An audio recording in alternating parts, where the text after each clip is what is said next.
Fala galera do YouTube, galera aqui do Vale Concurso, você que vai fazer esse concurso para a guarda de Embu das Artes. E aí, se preparou bastante? Se preparou com dedicação? Vem comigo então aqui agora que nós vamos preparar um pouquinho mais para esse concurso Banca Inepam. Foram 40 vagas, aí espero que uma seja sua, né? Uma boa remuneração, concurso aí com muitos inscritos, é a guarda de Embu das Artes. Pessoal, vamos fazer aqui o nosso Vale Tudo. Para você que está chegando no canal e não conhecia o canal, o Vale Concursos faz na semana final ali, o Vale Tudo são as apostas finais dos professores aqui. Meu nome é Breno Fraga, sou policial aqui do estado de Minas Gerais. Nós vamos falar sobre conhecimentos específicos. Nessa aula aqui, nós vamos falar sobre direito constitucional, Declaração Universal de Direitos Humanos, o Estatuto da Criança e do Adolescente, o Estatuto do Idoso e a Lei 13.022, que é o Estatuto Geral das Guardas. Show de bola? Já deixou seu like aí? Deixa seu like aí, se inscreve aqui no canal, ativa o sininho de notificação, lembrando que no domingo nós vamos fazer a correção da prova. Então você que está fazendo esse concurso aí, manda pra gente a prova, para poder fazer essa correção, tá? Vou deixar aqui, ó, tá na tela para você, vou deixar aqui o meu Instagram, pode mandar pelo Instagram, nesse QR Code aqui também você tem o WhatsApp, pode mandar no WhatsApp aí, tá? E outra coisa, para você que quer baixar o simulado gratuito de Embu das Artes, aponta a câmera no QR Code também ou clica aqui abaixo na descrição. Nesse QR Code você encontra ainda o pacote de simulados do Vale Concurso, um pacote ali para você agora treinar os seus conhecimentos com todas as questões aí cobradas pela banca. São 6 simulados, se eu não me engano aí, tá para você treinar de fato todos os seus conhecimentos. E é claro, o pacote tudo resumido. São um pacote aí de resumos, com toda a matéria do edital. Então você aí que quer pegar naquela reta final ali um conteúdo mais didático do ponto de vista para acelerar, é o tudo resumido. Show de bola, vai acelerar bastante o seu conteúdo, principalmente nos conhecimentos específicos. Então, sem mais delongas, vamos então agora com o nosso Vale Tudo. Vamos falar primeiramente sobre a Constituição Federal. O que acontece? O nosso edital, ele está cobrando do artigo 1º ao 5º, os direitos individuais e coletivos. Então vamos primeiro aqui do artigo 1 ao 4, que é os princípios fundamentais. Então nós temos aqui como princípios fundamentais, não tem como deixar de levar os nossos mnemônicos. A banca Inepam, ela vai ficar te confundindo entre princípios fundamentais, objetivos fundamentais e as relações internacionais, os princípios que regem as relações internacionais. Vai trocar um pelo outro, é a mais provável, condição que vai acontecer nessa prova. Então nós temos aqui o princípio fundamental, o famoso mnemônico SOCIDI-VAPLU, É o soberania, cidadania, dignidade da pessoa humana, valores sociais do trabalho, livre iniciativa e pluralismo político, tá? Então aqui são princípios, são valores, podemos dizer assim, que a nossa Constituição tem. Então por isso nós temos aqui esses fundamentos dentro desses princípios fundamentais. E aí nós temos os objetivos fundamentais. Então perceba que aqui, para ficar um pouco mais fácil, os valores sociais do trabalho e livre iniciativa é aquela frase um pouco maior, um pouco mais dilatada ali. No demais aqui, pessoal, é tudo palavras, expressões pequenas, tá? A dignidade da pessoa humana um pouco maior. Mas quando você pega objetivos fundamentais, são frases maiores, Exceto que isso garantir o desenvolvimento nacional, são frases maiores. Além disso, para ficar fácil de você compreender, objetivo é onde você quer chegar. Você precisa de traçar um objetivo para os seus estudos. Então, para isso, você tem que fazer o quê? Ações. Então, os objetivos fundamentais são verbos. Construir, garantir, erradicar, promover. Tá? Fica mais fácil para você identificar na hora da prova lá o objetivo, fundamentos e assim por diante. Então, objetivos é onde eu quero chegar. Para isso, eu vou construir uma sociedade livre, justa e solidária, garantir o desenvolvimento nacional, erradicar a pobreza e a marginalização e reduzir as desigualdades sociais e regionais e promover o bem de todos sem preconceitos de origem, raça, sexo, cor, idade ou qualquer outra forma de discriminação. Ok? Nós temos aqui como poderes o legislativo, o executivo e o judiciário. São independentes e harmônicos. Legislativo representado pelo Congresso Nacional, os deputados e senadores, o executivo, o presidente da República, o judiciário, vários tribunais por aí. Tá? Tribunal STF, STJ, entre vários outros. E os nossos princípios que regem as relações internacionais. Então, quando o Brasil ele vai fazer relações internacionais com outro país, ele também se baseia em alguns princípios. E aí, cuidado, que aí a banca pode confundir os fundamentos com esses princípios aqui, tá? independência nacional, prevalência dos direitos humanos, aí cuidado com esse aqui, ó, dignidade da pessoa humana e prevalência dos direitos humanos. Tem uma diferença, né? Autodeterminação dos povos, não intervenção, igualdade entre os estados, defesa da paz, solução pacífica dos conflitos, repúdio ao terrorismo e ao racismo, que inclusive são até crimes, cooperação entre os povos para o progresso da humanidade e concessão de asilo político, que inclusive está lá no artigo 14 da Declaração Universal dos Direitos Humanos. Beleza? Então são as relações internacionais e os princípios que regem essas relações. E aí nós temos aqui o artigo 5º, que também é a grande possibilidade de prova aí, a banca te cobrar alguma coisa sobre esse artigo 5º, esses vários incisos aí dos direitos individuais do nosso artigo 5º. Eu trouxe aqui, pessoal, aqueles que são mais prováveis, que a INEPAM tem um costume maior de cobrar em prova. Então, primeiramente, todos são iguais perante a lei. Tranquilo. Garantindo-se aos brasileiros e aos estrangeiros. Então, o estrangeiro ele tem uma garantia também na Constituição, né, esses estrangeiros residentes no país, a inviolabilidade do direito à vida, liberdade, igualdade, segurança, prioridade nos termos seguintes. Aí tem vários, né, direitos previstos aqui. Então você tem que colocar na sua cabeça lá na hora da prova que o estrangeiro também terá alguns direitos. É garantido ao estrangeiro também, né, em alguns momentos, tá? Esses residentes no país. Então nós temos, é livre a manifestação do pensamento, sendo vedado o anonimato. Nós vimos muito isso aqui na época das manifestações coletivas, né, onde proibiu ali a tampar o rosto, né? E muitas das vezes a manifestação, o cidadão quer manifestar e acaba depredando o patrimônio público, jogando bomba e não sei o que, e vai lá e bota uma balaclava, um pano na cabeça. Então, você tem que... né, é proibido isso aí. Então, você pode manifestar à vontade. Só que é vedado o anonimato, por quê? Porque eu preciso também de gerar uma responsabilidade. Se você cometer algum desvio de conduta nessa sua manifestação, você será responsabilizado. Né? Se você ofender a honra de alguém, por exemplo, você será responsabilizado. Então, é vedado esse anonimato, né? Dentre vários outros motivos, por esse também. Esse aqui é um dos que mais cai em prova, até porque também vai fazer parte da sua profissão guarda municipal. A casa é asilo inviolável. Então, a regra é que ninguém entra na sua casa a menos que seja com a sua permissão. Essa é a regra. Né? Ninguém nela podendo penetrar sem consentimento do morador. Ponto. Aqui é a regra. Aí nós temos aqui a exceção à regra, salvo, né? Aí você vai lembrar do FDP, né? Aquele palavrão. Não vou falar aqui o palavrão, né? Às vezes o YouTube até me cancela aqui, mas nós temos lá o FDP, aquela pessoa, aquele cara é um FDP. Você vai lembrar que a pessoa que entra na sua casa sem ser convidado, ele é um FDP, né? Que é o caso aqui de flagrante delito ou desastre, né? Ou para prestar socorro, ou durante o dia por determinação judicial, ok? Então aqui ó, nós temos o F, né? Flagrante, o P de prestar socorro e o D de determinação judicial, o FDP, ok? Somente nesses casos que a pessoa pode entrar. E durante o dia, né? A banca vai colocar que é durante a noite, ou em qualquer momento do dia ou da noite, é somente durante o dia, por determinação judicial. O juiz, né, deu ali uma ordem judicial autorizando você a adentrar naquela casa, independente do consentimento, você só pode ir durante o dia. Na parte da noite você não pode.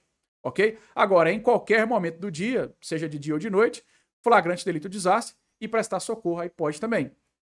É inviolável o sigilo da correspondência, das comunicações telegráficas, de dados e das comunicações telefônicas.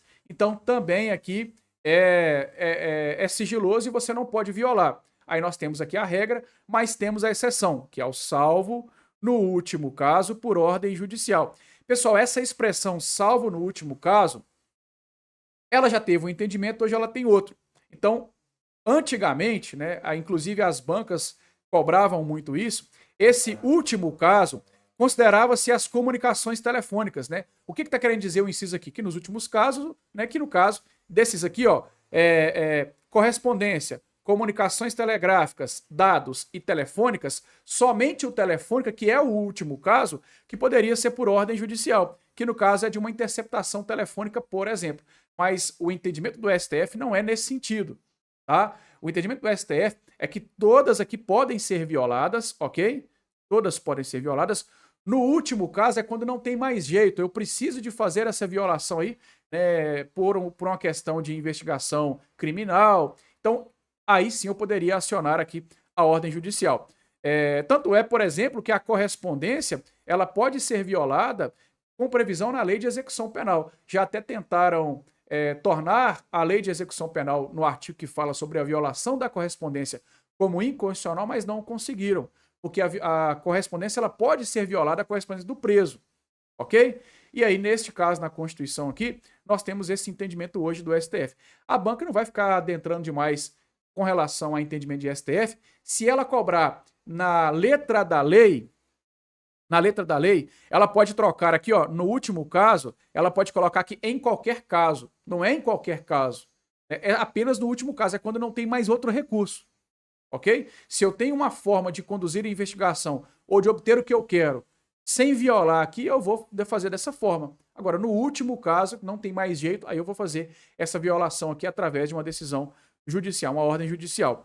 Nas hipóteses e na forma que a lei estabelecer para fins de investigação criminal ou instrução processual penal, tá? Inclusive, por exemplo, os dados, né? Os dados podem ser também, a lei de interceptação telefônica, ela prevê também a interceptação de dados, tá? Lá na lei de interceptação. Então, pode sim, além da violação telefônica de dados, por exemplo, poderia, assim como a correspondência no caso da pessoa privada de liberdade.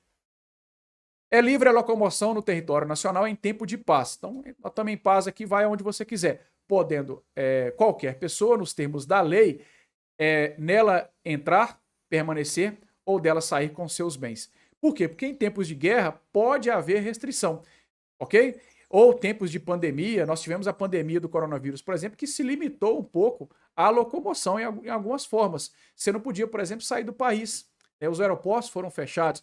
Quando um voo chegava no Brasil, a pessoa não podia desembarcar, tinha que voltar naquele avião.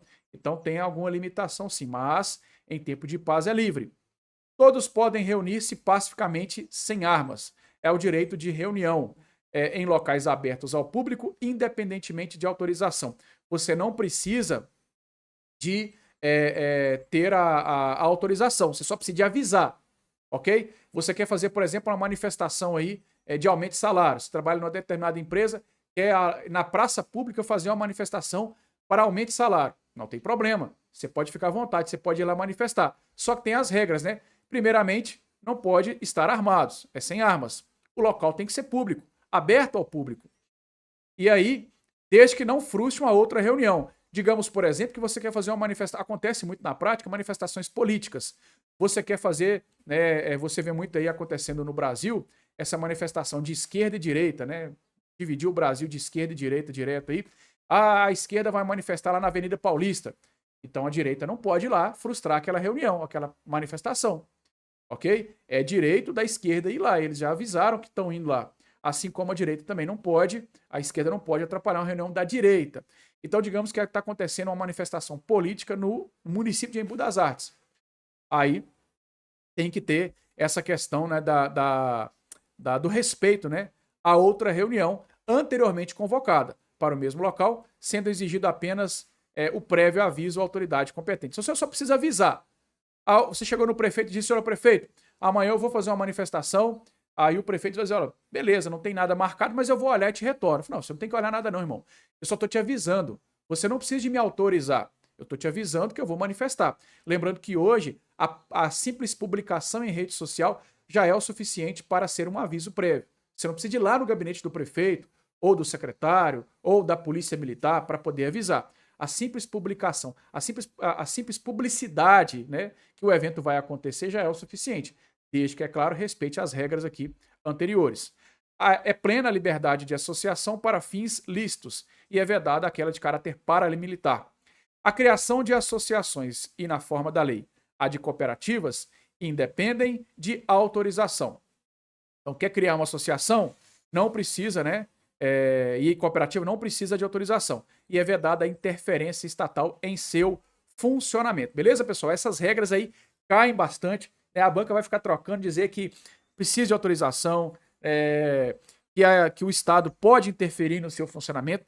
Nada disso. Então, até deu uma ampliada aí para ficar melhor para você aí poder pegar legal.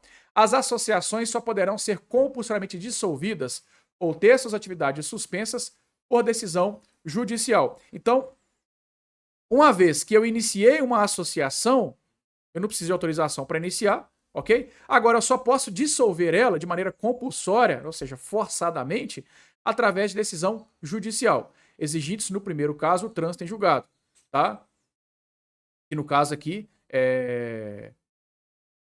acabar de vez com ela, né? Que é o primeiro caso. As atividades suspensas não precisa de transitar em julgado. Transitar em julgado é quando não cabe mais recurso. Então eu quero, por exemplo, suspender uma atividade de uma associação. Aí o processo está iniciando. O juiz foi lá e mandou suspender. Já pode suspender de imediato? Sim. Mesmo não transitando em julgado ainda. Agora, o juiz pode dissolver se não tiver transitado em julgado ainda não. Digamos que caiba recurso. Eu vou recorrer e tal. Eu posso dissolver ela de imediato? Não. Ok? A prática do racismo constitui crime inafiançável e imprescritível. Cai bastante também, né? E é sujeito a pena de reclusão. Não cabe detenção no crime de racismo. A lei considerará crimes inafiançáveis e insuscetíveis de graça ou anistia a prática de tortura, tráfico ilícito de entorpecentes e drogas afins e o terrorismo. Né? É o famoso 3T, né? Tortura, tráfico e terrorismo, né? Tráfico de drogas. Bem como aqui os crimes hediondos, né? É o famoso 3TH, né? O pessoal fala muito, é o 3TH. Constitui inafiançável e imprescritível a ação de grupos armados, civis ou militares, contra a ordem constitucional e o Estado democrático. Ou seja, é inafiançável e imprescritível o famoso racismo e o grupo de ação de grupos armados. Tem um mnemônico muito utilizado que é o ração, né? Ra de racismo, ação de grupos armados. Então esses dois aí é inafiançável e imprescritível. Cuidado, né? Aqui não fala sobre insuscetível de graça ou anistia, e nem aqui. Aqui fala apenas inafiançável e imprescritível, ok? Não haverá penas de morte, salvo em caso de guerra declarada. Então, existe apenas uma possibilidade de morte no Brasil, pena de morte, que é o caso de guerra declarada. Caráter perpétuo, não pode haver pena de caráter perpétuo. Também não há aqui pena de trabalho forçado e nem de banimento ou cruéis. Ok? Não pode de forma alguma. A pessoa, quando ela é presa, ela sabe o dia que ela vai sair. Não pode ali ficar presa eternamente.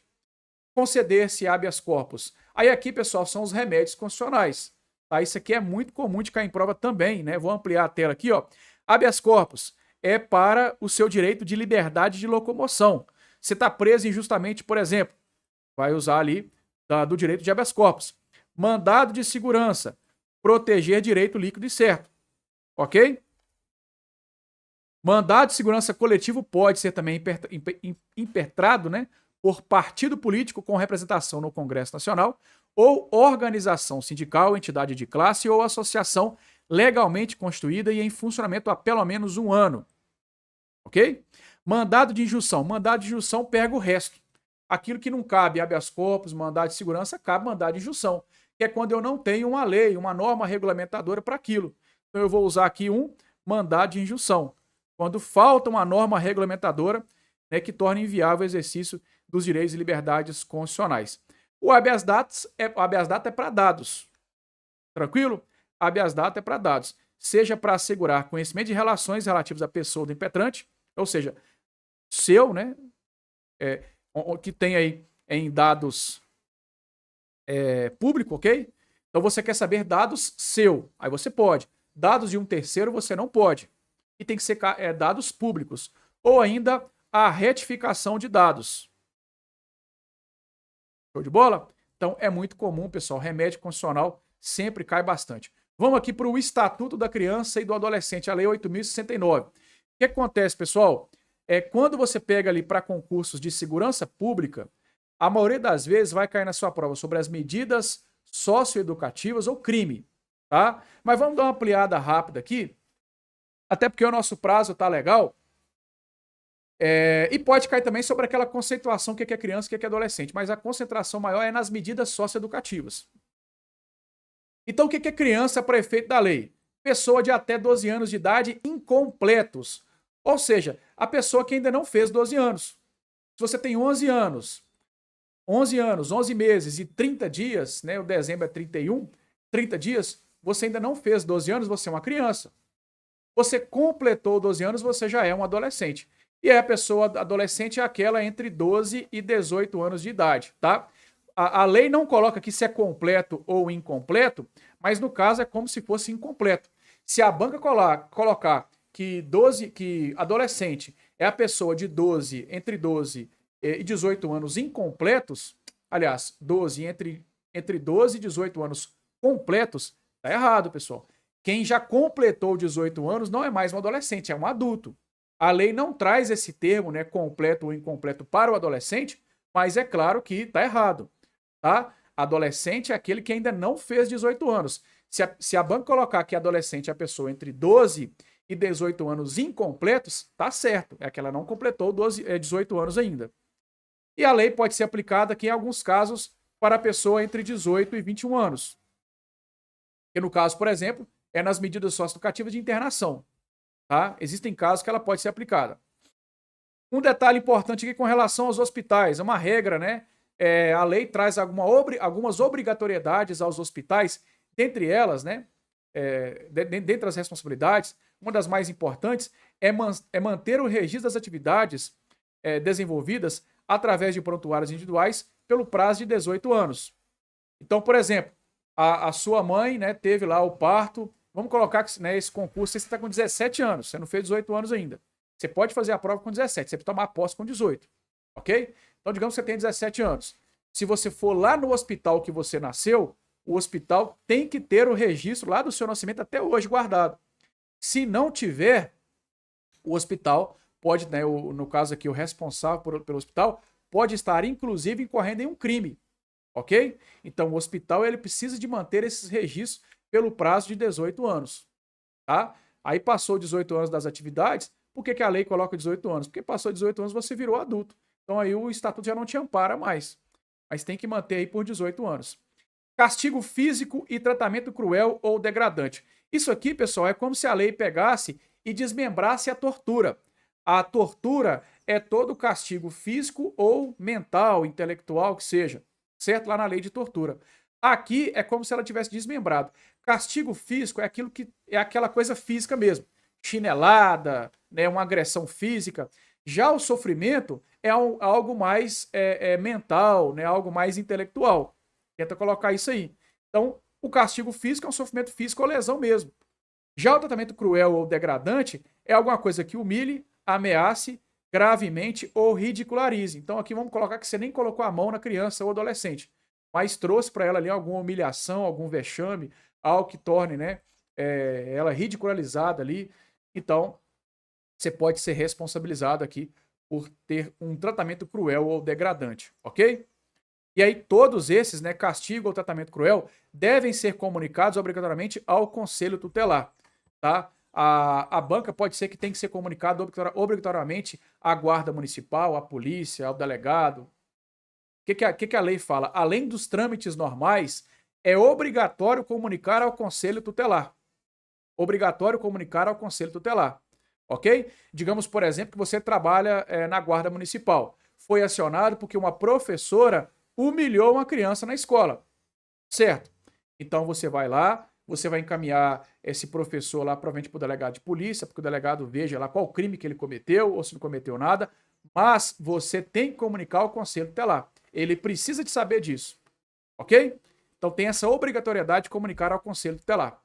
Adoção, vamos falar rapidamente sobre adoção. Não é tão comum de cair adoção em concurso de guarda, mas vamos falar rapidinho aqui para fechar todas as possibilidades de prova.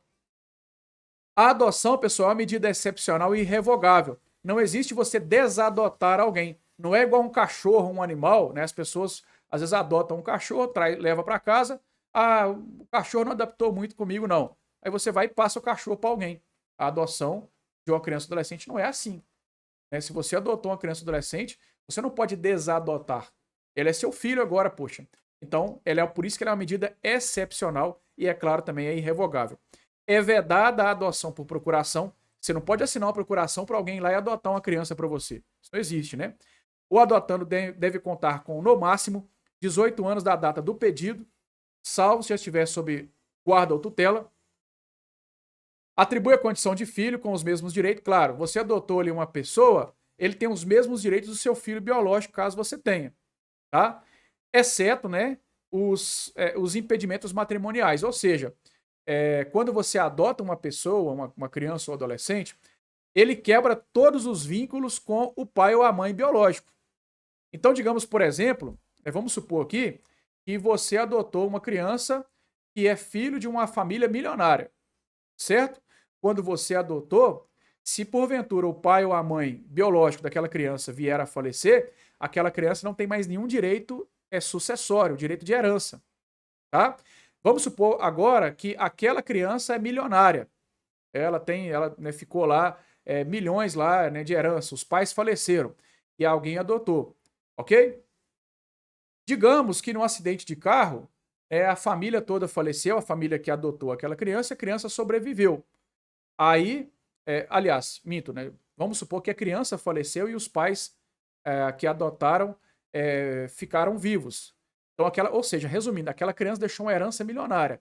Aquela herança vai vir para os pais que adotaram aquela criança. O familiar biológico, irmão, né, se tiver algum pai vivo, mãe viva, os avós, ninguém tem direito a mais nada. Quebrou totalmente o vínculo, exceto para efeitos matrimoniais. Você não pode, por exemplo, casar com seu pai ou com sua mãe biológica, tá? Aí fica proibido aí de casar com pai ou mãe biológico. Quem pode adotar? Maiores de 18 anos, independentemente do estado civil. Muita gente acha que só pode adotar pessoas casadas. Não, você é solteiro, pode adotar também. Se for adoção conjunta, aí sim, tem que estar casado ou união estável. Vamos supor que nós somos aqui, nós temos aqui uma criança que em comum é amigo, né, nosso.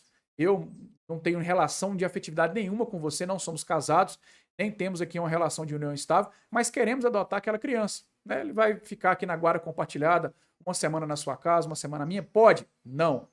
Ok? Eu solteiro posso adotar sozinho, ou você solteira pode adotar sozinha. Mas dois solteiros não podem adotar uma criança. Tem que comprovar aqui a união estável ou casados, ok?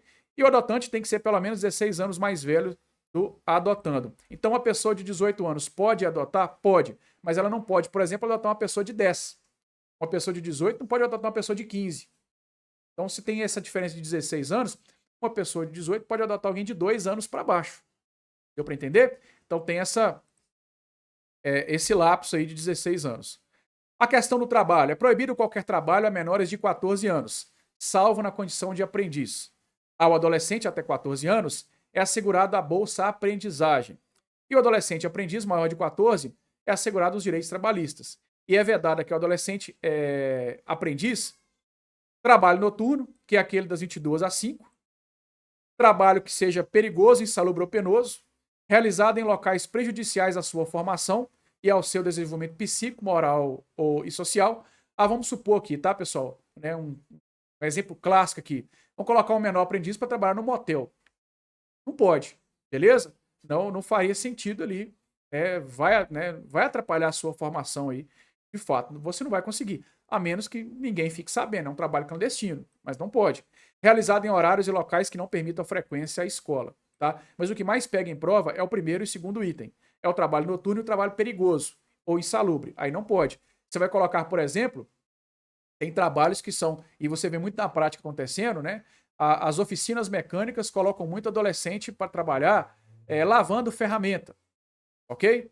Muita gente não sabe, mas a graxa ou óleo, ele é insalubre. O trabalho excessivo com graxa ou óleo, a menos que você use EPI, né? Você usa luva e tal, aí tem que ir um perito para verificar como é que funciona e tal. Mas o trabalho é insalubre, ok? Então, dependendo da situação, não poderia. Né? Às vezes não acontece muita fiscalização, ninguém denuncia. Vê um adolescente trabalhando ali na oficina mecânica, acha até bacana, né? Melhor ele estar ali do que estar nas ruas ali usando drogas. Enfim, mas trabalho perigoso ou insalubre não pode. Medidas protetivas. Pessoal, eu não vou adentrar tanto nas medidas protetivas. O que eu quero que você saiba, que você não pode ali confundir, é não confundir as medidas protetivas com as medidas socioeducativas, ok? As medidas protetivas podem ser submetidas criança ou adolescente. As medidas socioeducativas somente será para adolescente. Criança não é submetida a medida socioeducativa. E aí, quais são as nossas medidas socioeducativas? Advertência, obrigação de reparar o dano, prestação de serviços à comunidade, liberdade assistida, inserção em regime de liberdade, em regime de semi-liberdade, desculpa, internação em estabelecimento educacional, que é o socioeducativo, ou alguma medida lá protetiva, tá? Pessoal, isso aqui no ECA é uma das coisas que mais cai em prova, tá? Uma das coisas que mais aparece em prova. Então leva aí, com certeza, as medidas socioeducativas, elas podem sim aparecer bastante. E aí, né, o adolescente, ele pode ser privado da sua liberdade, tá? Ele pode sim ser privado, só que ele só vai ser privado da sua liberdade se for em flagrante de ato infracional. Adolescente ou criança não comete crime e o adolescente só comete ato infracional. Se o adolescente matar alguém, por exemplo, aquilo é crime? Não, é ato infracional. O que é ato infracional? É toda conduta tipificada como crime cometida por um adolescente, ok? Então ele só pode ser internado, privado da sua liberdade, ou por um flagrante ato infracional, ou seja, acabou de cometer aquele ato infracional e está em flagrante, ou por ordem judicial, tá? Somente nesses casos. Aí a internação, ela é até 3 anos, beleza? Você fica internado em até 3 anos. A cada 6 meses, o juiz vai avaliar se mantém você ou não internado, mas pode te internar de maneira provisória por até 45 dias, tá?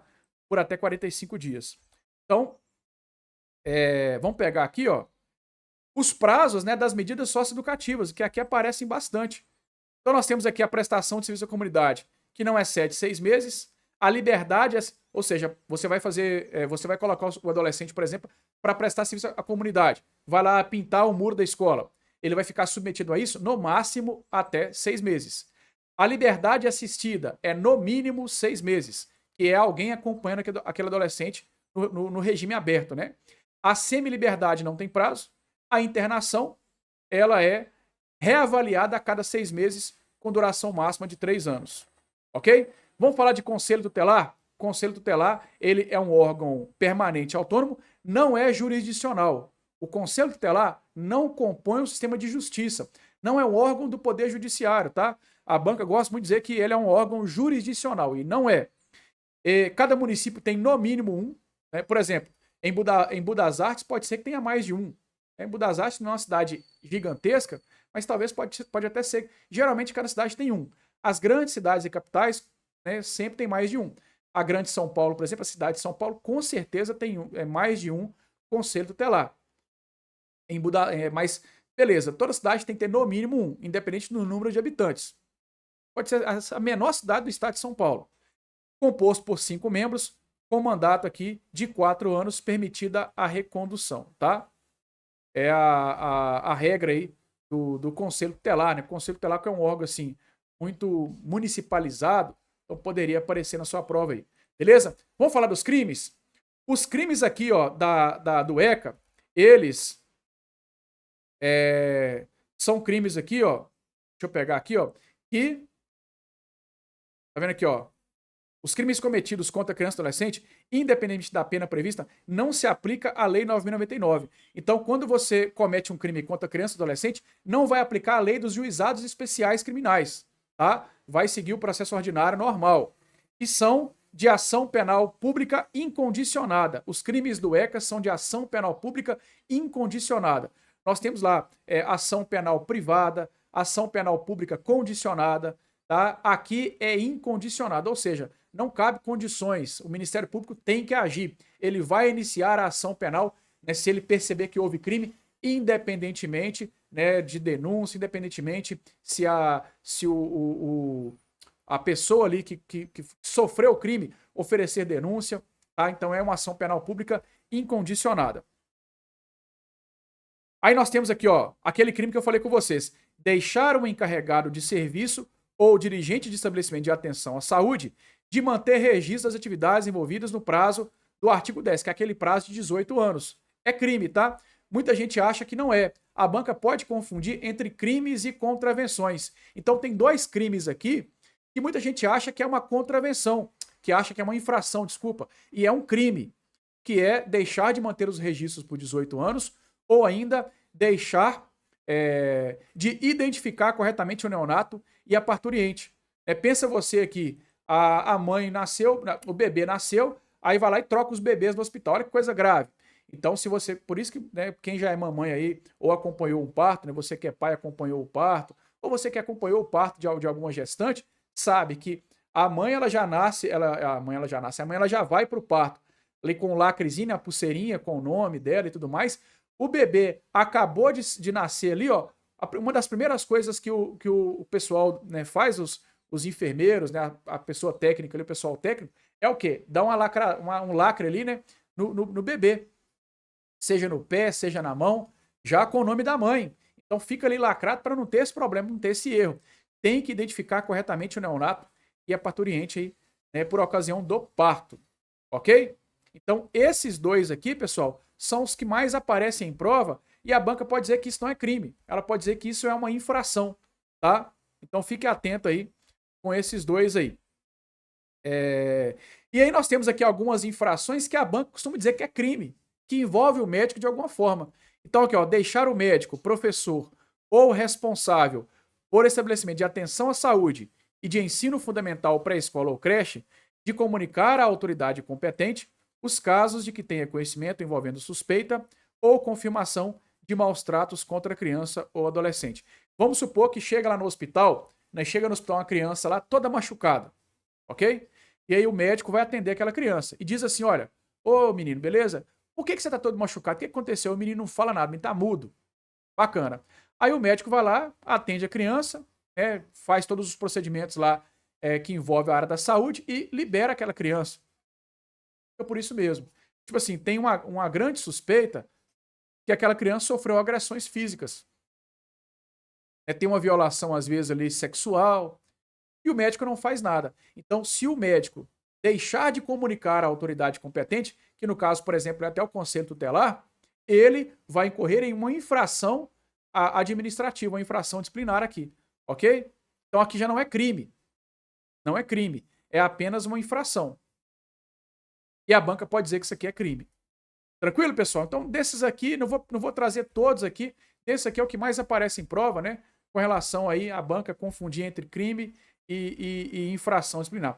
Vamos falar agora aqui do Estatuto Geral das Guardas? Beleza, Estatuto das Guardas, a Lei 13.022, né? A lei aí que vai tratar sobre vários assuntos, vários aspectos da Guarda Municipal. Inclusive, pessoal, no resumo, né, no nosso pacote de resumos aqui, do professor Volney com o professor Fraga, além de ter o resumo da Lei 13.022, tem 100 questões, só dessa lei aqui, tá 100 questões comentadas. E lá no ECA também são 100 questões comentadas, beleza? Então é só apontar aqui nesse QR Code que você será direcionado lá para o nosso pacote de resumos. Então vamos lá, características das guardas. É uma instituição de caráter civil, ela não tem nada de militar, ela não tem resquício no militar, inclusive ela é uniformizada, não é fardada. Tá? Quem tem farda é PM, é bombeiro, é exército. Né? Às vezes a gente até fala, estou em busca da minha farda. É o modo de dizer. As instituições civis são uniformizadas. Ela tem aqui a função de proteção preventiva. Não tem nada na lei aqui que traz a palavra ostensivo, só preventivo. Ok? Ah, professor, mas eu vi ali a Romul, que esse cara lá com fuzil pro lado de fora, né? Com boina. Como é que os caras não é fardado? Como é que não é ostensivo? Esquece a prática, ok? Você pode ver lá todo mundo lá bem caracterizado, né? Parecendo um militar, por exemplo, mas é uniforme, ok? E não é ostensivo, é preventivo, é o que fala a nossa lei. É criada por lei. Municípios limítrofes podem, mediante consórcio, utilizar de maneira recíproca as guardas, né? Então vamos colocar um município vizinho. Eu não sei se acho que Cotia, né? Acho que Cotia fica ao lado de Embu, ou próximo. Digamos, né, que fica ao lado, Léo. Eu não estou me lembrando agora geograficamente, não. Mas em um acordo ali, um consórcio entre municípios, uma pode usar o serviço da outra. Matriz curricular vai ser feita aí pela Senasp, né? Para poder o seu curso de formação acontecer. Então você vai passar por um curso de formação onde tem que ter uma matriz curricular feita pela Senasp. A banca pode colocar, por exemplo, que é o Ministério de Justiça. A formação não pode ser a mesma destinado às forças militares. E o regulamento disciplinar não pode também ter natureza militar, não pode ter nada de militar. Não pode usar denominação militar, como, por exemplo, sargento da Guarda Municipal, oficial Guarda Municipal. Não pode ter nenhuma denominação militar. Vai ter porte de arma, né? Claro, conforme o Estatuto de Desarmamento, e esse porte de arma pode ser restrito através de uma restrição médica, ok? Ou uma decisão judicial, ou ainda alguma medida justificada pelo respectivo dirigente. A linha telefônica para ligar para a guarda é 153. vai ter a prerrogativa de recolhimento em cela isoladamente dos demais presos antes de condenação definitiva e usa preferencialmente o uniforme da cor azul marinho. É preferencialmente, tá? Tem um concurso aberto, por exemplo, agora que é a Guarda de Niterói. Lá o uniforme é aquele CAC, né? Aquele marrom. É muito conhecido aí como a Polícia Militar de Minas usa esse uniforme marrom, outras instituições também. Então não é o uniforme azul marinho. Então aqui é por isso que a banca coloca, a lei coloca preferencialmente. Cuidado para não vir a palavra necessariamente, ou tem que ser azul marinho. Não tem necessariamente que ser azul marinho. Acaba que em Budas Artes, se não me engano, optou pelo azul marinho também, assim como a grande maioria, mas existem guardas mais antigas que surgiram com o uniforme de outra cor e assim permaneceram. Então nós temos como os princípios mínimos de atuação, vários dentre eles, patrulhamento preventivo e o uso progressivo da força. A banca muda muito aqui, coloca patrulhamento ostensivo, uso regressivo da força, uso diferenciado, uso consciente da força, é uso progressivo. Pessoal, uma coisa que está caindo muito em prova é a banca trocar competência geral com competência específica. As competências gerais, se não me engano, está lá no artigo 5º, né? Acho que é o 5º ou 4º, não sei. E as específicas estão no artigo seguinte. Então, o que acontece? A competência geral é proteção de bens, serviços e logradouros públicos municipais e instalações do município. A competência específica vai especificar quais são, né, essas competências que estão na geral. Então, a banca, o que ela tem um costume de fazer? Ela vai dizer assim, olha, não é uma competência específica da guarda. Ela vai colocar a letra A, B, C, competência específica, e a letra D ela coloca lá a geral, que é uma competência também, mas não é uma específica. Deu para entender? Então, a específica tem várias aí, né? São mais detalhadas, com ênfase maior com relação às competências de trânsito. Lembrando que todas as competências da guarda estão pautadas em coisa pública municipal, tá? Ela faz proteção municipal, não faz proteção em prédio estadual, em prédio da União, e também não faz proteção em coisa privada, é coisa pública, ok? ênfase maior nisso aí. A questão do percentual de acordo com o quantitativo dos municípios, né? 0,4% da população em municípios com até 50 mil habitantes, tá?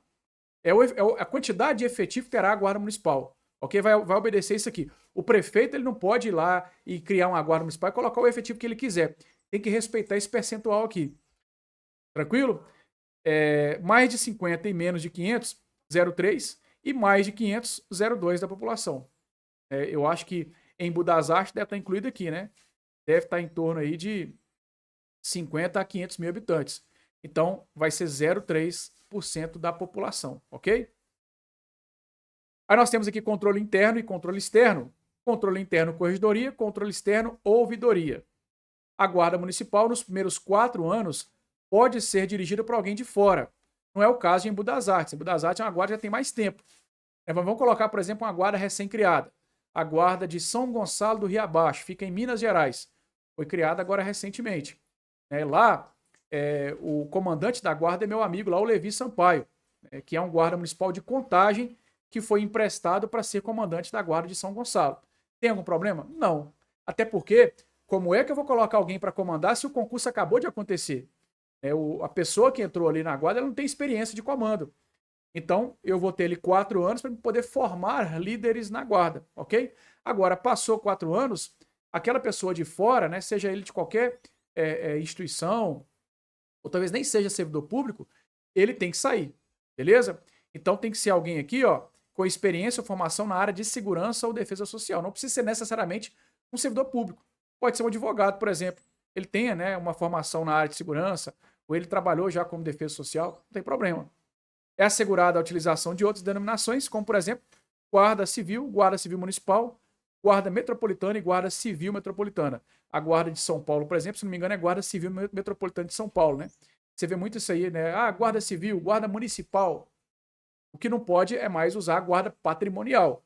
Algumas cidades tinham o nome de Guarda Patrimonial, né? De acordo com a 13.022, que é 2014, as guardas foram se adequando a essas nomenclaturas.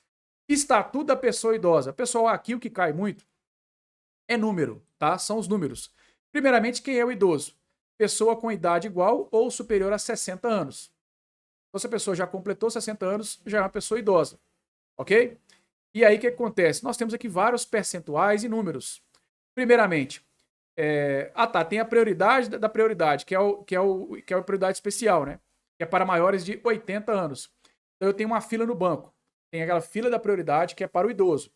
Só que se eu tiver um idoso maior de 80, aí ele tem prioridade sobre os demais idosos. Ok? Além disso, o idoso tem prioridade também no recebimento da restituição de imposto de renda.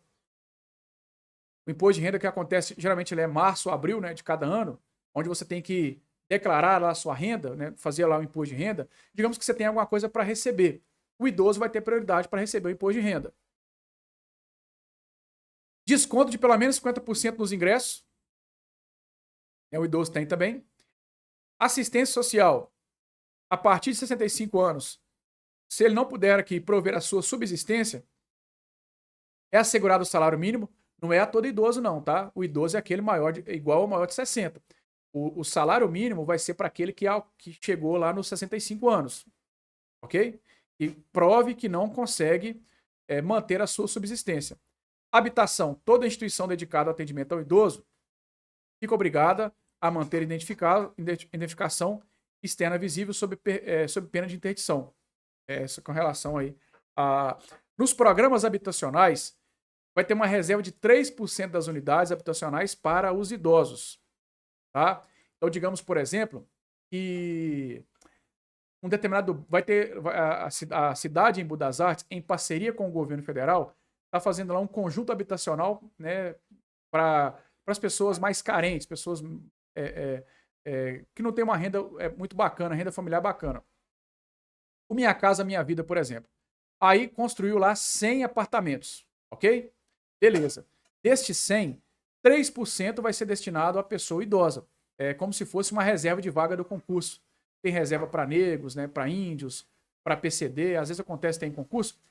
3% vai ter que ser. Vamos supor que 12 mil procurou. Aí beleza, aí volta para as pessoas que não são idosas. Aquelas vagas lá do conjunto habitacional. Mas é reservada para o idoso pelo menos 3%. Aos maiores de 65 anos tem a gratuidade também do transporte coletivo urbano. Cuidado, que em algumas cidades, não sei se é o caso de Embu das Artes, existe a gratuidade para todo idoso. Isso aqui, pessoal, é uma lei federal. Pode ser que em Embu das Artes, vamos supor que o seu pai ou seu avô, você conheça algum idoso e saiba que, olha, aqui em Embu das Artes, a partir dos 60 o idoso já não paga passagem. Isso é uma lei municipal. Ok? A lei federal estabelece que, pelo menos, se a lei municipal estabelece isso, ótimo. Mas, no caso, está te perguntando conforme a lei do idoso aqui federal. Então, aqui é 65 anos. A gratuidade aí do transporte coletivo. E aí tem reserva de 10% dos assentos para o idoso. Tá? O transporte coletivo interestadual. Reserva de 2 vagas gratuitas para aquele com renda igual ou inferior a 2 salários mínimos, não é todo idoso, é só aquele que tem 2 ou mais ou menos, né, salário mínimos aí. Desconto de 50% no valor das passagens para aqueles que excederem as vagas gratuitas, também com renda igual ou inferior a 2 salários mínimos. Então, assim, o transporte coletivo urbano, o idoso, ele tem acesso, independente de quantas pessoas tem no ônibus. Se está todo mundo em pé, por exemplo, o idoso tem acesso. Agora, o transporte interestadual, aí é somente 2 vagas. E geralmente o idoso, ou ele agenda ou ele vai lá antes. Vamos supor que o idoso chegou na rodoviária e falou assim: olha, eu quero viajar para o Rio de Janeiro e quero um assento de graça. A mulher do guichê vai dizer assim: olha, já tem 2 idosos que conseguiram um assento gratuito. Não tem mais vaga para você. Tem vaga para você pagar a passagem. Ah, beleza, então eu quero 50% de desconto. Aí ele vai ter, desde que ele tenha ali uma renda igual ou inferior a 2 salários mínimos. E estacionamento. 5% das vagas, tanto o estacionamento público ou privado, também é destinado ao idoso.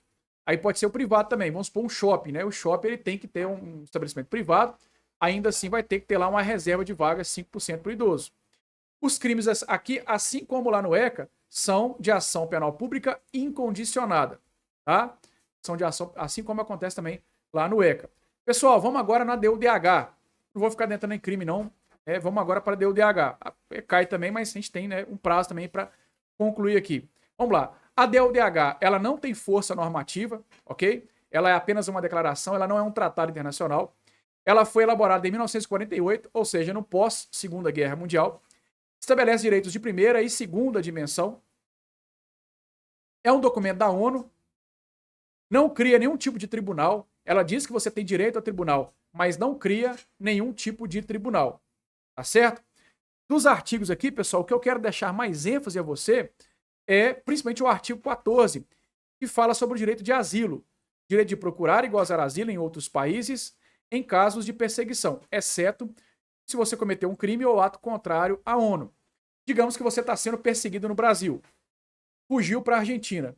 Chegou na Argentina e disse, olha, Argentina, o Brasil está me perseguindo. Quero asilo. A Argentina não tem o direito de te extraditar.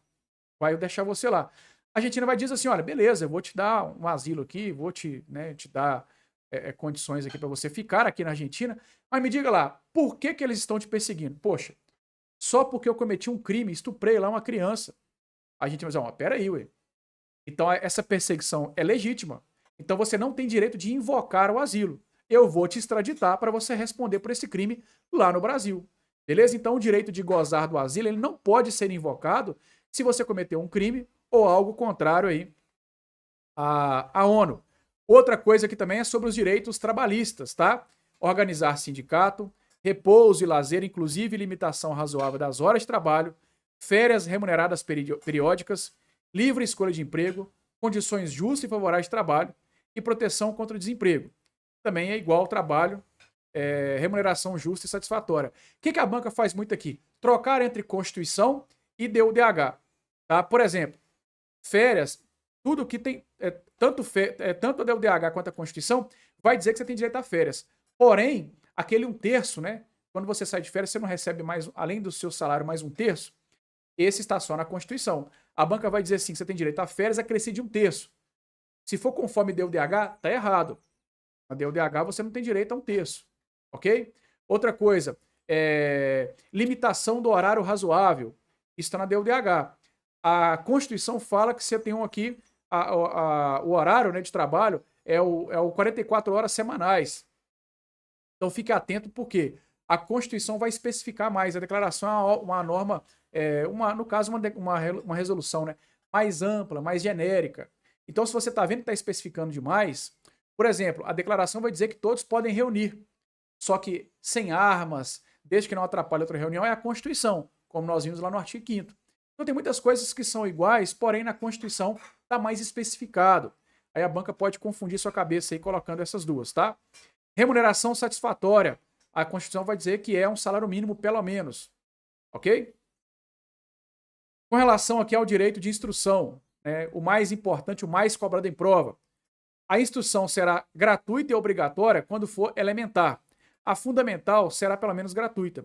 A técnico profissional e a superior serão acessíveis a todos. E apenas a superior é baseada no mérito. Ponto. Tá? A banca gosta de dizer que a técnico profissional também é baseada no mérito.